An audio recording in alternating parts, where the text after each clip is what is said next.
Oh, at ginabi ka. Sa kagaling. Doon sa kanila ni kumpare. Nako, anong ginawa mo dun? Namimigay kasi siya ng bigas, sardinas at pangsalad. Kung namimigay siya, nasaan yung dala mo? Iniwan ko doon kasi hindi ko kayang buhatin. Ikaw na lang kukuha doon. Bakit ka pumunta roon? Yung kumparing natin yun, nangihipo yun. Marami naman kami pumunta doon. Tsaka, hindi naman ang hipo si kumpare. Mabuti, hindi sinumpong sa kalokohan niya. Kung sinumpong yun, yari ka dun. Mabait naman si kumpare. Sa totoo nga, matulungin pa nga siya eh. Nako, nagkukunyari lang yun. Oo nga, totoong matulungin siya.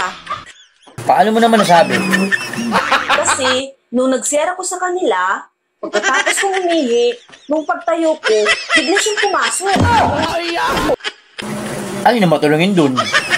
Kasi, siya yung nagtaas ng panty ko. Matulungin nga. Putang ina. Ko'y lubungin. Magaling kang kupal ka.